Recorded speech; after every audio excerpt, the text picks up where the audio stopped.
This review was made possible by contributions from viewers like you.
Let us not stand on ceremony, Mr. Bob Show. Who? It doesn't matter who I am. What matters is my plan. No one cared who I was until I put on the mask. Dave? The fire is right. What? You're Black Lantern Dave. Your mask isn't hiding anything, and you're wearing your Black Lantern ring. Yes, well, you wouldn't want to take my mask off. It would be extremely painful. For you. Hey, wait a second. Are you the guy that's been trolling me lately? Of course! And then you gassed me, hauled me over to your man cave, and tied me up? Come now, Bob Show. Now is not the time for fear. That comes later. Well, I wouldn't say I'm afraid exactly, but... Anyway, the next step in my master plan is to make you review The Batman.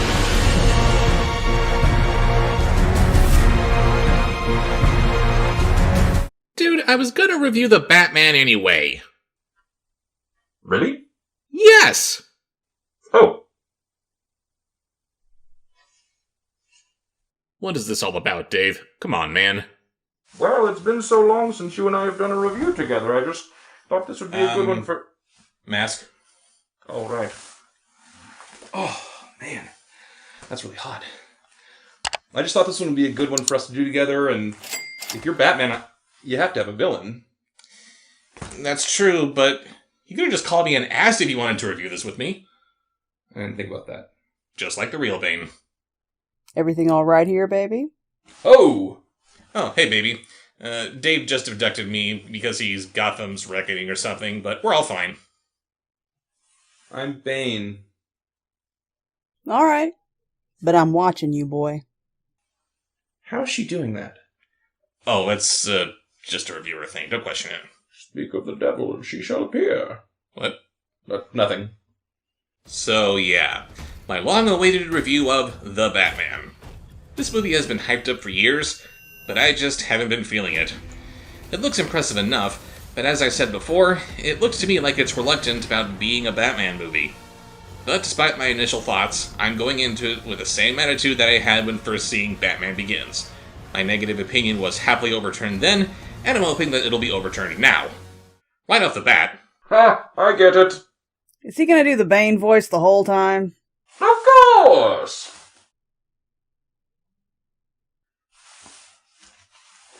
No. As I was saying, the movie wants to establish immediately that it has nothing to do with the DCEU and Ben Affleck's Batman movies, and the best way of doing that is to have the main title look like that of the alternate universe Joker. If the timelines weren't so far apart, I might believe this is Joker's Gotham. We open on the mayor of Gotham being murdered by Paul Dano in a creepy gimp suit. Yes, I know he's supposed to be the Riddler, and he does leave riddles for the Batman to solve. He's written like the Riddler, and Paul Dano's performance is fine, but despite the character's elusive nature, the Riddler is one of Batman's more visually loud villains out there, second only to the Joker. This Zodiac Killer thing they've given him just isn't Riddler. I get the desire to make him more mysterious than what a simple domino mask might allow, but the same effect could easily be accomplished with a black Zentai hood with a big green question mark on it. Speaking of costumes, might as well get this out of the way relatively early. I'm not digging the look of any of our Batcast. Like Paul Dano, Robert Pattinson is doing alright, but I'm not seeing Batman here. I'm just seeing Robert Pattinson in a Batsuit, and kind of a weird-looking batsuit at that. I can appreciate how it's apparently compact enough that he can just carry it around in a backpack so he can change on a dime, and the bat symbol on his chest doubling as a multi-purpose cutting tool is nice and utilitarian. Wasn't that supposed to be the gun that shot his parents? There was some speculation about that, but if that were the case, then it would be as pointlessly stupid as it is poetic. I mean, what is the point of taking that and making it into a symbol that you keep close to your heart when you're just going to have to keep on constantly replacing it with new, unused armor?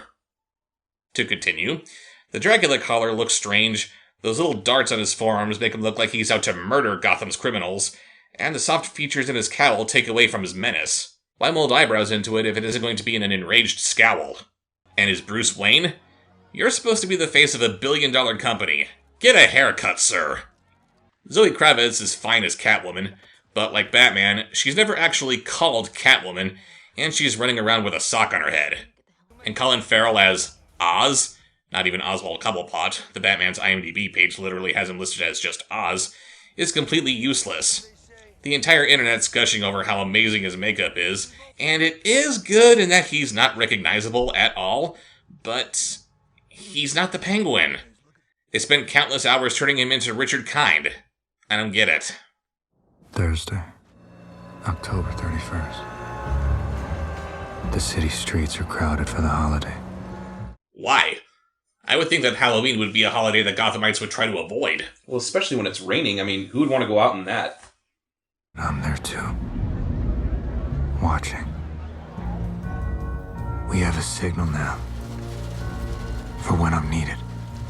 Robert Pattinson's journal narration here, brought to us by these awesome video camera contact lenses, which is a good way to actually justify the comic book style internal monologue, points out that our Dark Knight has been caped crusading for the last 2 years, but he's still not working with the police yet, so this bat signal is perched on top of a building that has yet to be finished, as opposed to the rooftop of the GCPD. This gives Batman and Lieutenant Gordon the ability to call each other should they need to, instead of just Gordon calling Batman all the time. But doesn't this neutral territory leave them a bit vulnerable? What's stopping one of Gotham's many crime bosses from tracing the bat signal to its source and setting up a bat trap? And the sight of the bat signal is often enough to get any criminals who see it to suddenly run away from whatever crime they're committing. But if the cops are in on this little crime-stopping tactic like they apparently are, why aren't they arresting these guys on sight? But when that light hits the sky, it's not just a call. It's a warning. To them. Fear is a tool. They think I'm hiding in the shadows. And the shadows give you power over me? You merely adopted the dark. I was born in it, molded by it. Really? Oh, bite me, it's fun. Batman can't be everywhere, but he is narrowing in on these Joker goons, maybe?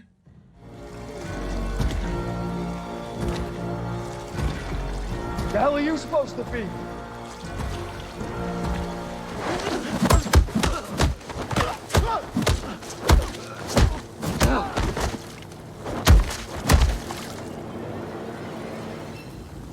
I'm vengeance.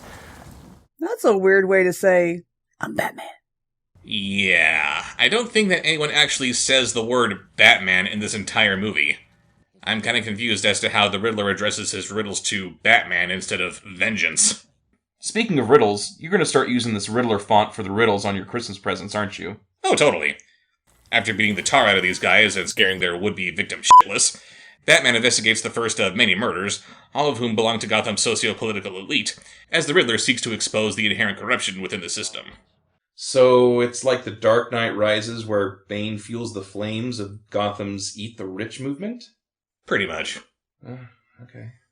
I mean, it made sense in Joker for Gotham to be angry at the 1%, since jobs were getting harder and harder to come by, and the most affluent billionaire in town was outright mocking the masses who were down on their luck, but this strikes me as a weird theme to explore in a Batman movie.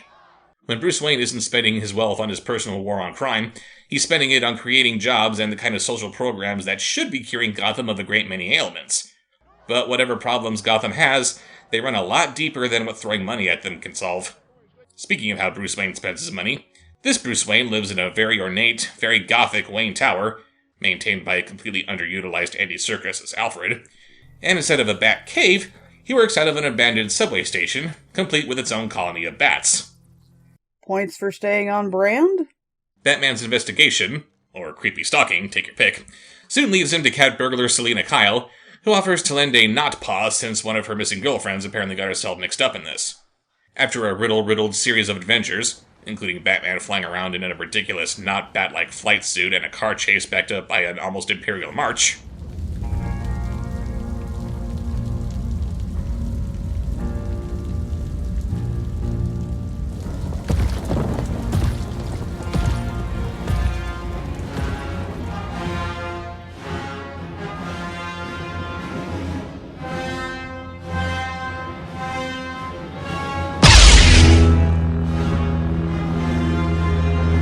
they finally capture the Riddler and throw his ass in Arkham. And I guess it's a really small Arkham, since he's practically sharing a cell with a very particular supercriminal who I really hope they clean up before tossing him into a sequel. Before we continue, can I offer my 2 cents on the Batmobile? Sure, what's up? One thing I really liked about this chase was the jump that Batman made by driving up this flatbed. I'm sorry, but this makes way more sense to me than the Tumbler. Sure, it could really jump on its own power, but that was the worst Batmobile ever. Seriously? Worse than the giant toy car that George Clooney was driving? Yep, worse than that. I have no brother. It turns out that on top of uncovering the corruption in Gotham's elite, Riddler also had a plan to flood the entire city. Not sure what one has to do with the other, but whatever. Batman fights off a small army of Riddler goons that were never a thing before now, thanks in part to an anti-bullet bat antidote, old chum. One of them says, I'm vengeance. And this gives him a kick in the ass about how he needs to be more than just someone who beats up the bad guys, as he helps lead the drowning citizens to safety. I really hope that this isn't meant to imply that he would have just run back home after taking these guys down. Selina says, hey, let's go kill some rich white guys. Batman doesn't offer any kind of counter-argument to how that's a little bit wrong, and they go their separate ways. So that was The Batman, and it was a decent detective story, but it just didn't feel like a Batman movie. If this were any other movie about a detective trying to capture some madman who's killing people in weird or ironic fashions, I'd have much less to criticize. But the Batman elements feel very superficial and tacked on. The actors were all fine, but I never believed that they were the characters they were claiming to be. It feels even stranger when you notice that the end credits include a special thanks to list of famous comic book writers who have left their mark on the Batman mythos. Clearly this is a movie that did its homework, so why is the vibe so off? I say watch this movie if you don't mind sitting through 3-hour detective films, but there are plenty of other more Batman-y Batman movies for you to enjoy. Except for Scooby-Doo meets Batman. The dynamic duo ruined those episodes. Oh yes, they're the ones that ruined those episodes. Don't make me smack you, Mumbleina. Oh no, Raven's going to smack me all the way from Oregon. Oh, how did that happen? That is the power of the classics, Mr. Bane. See you later.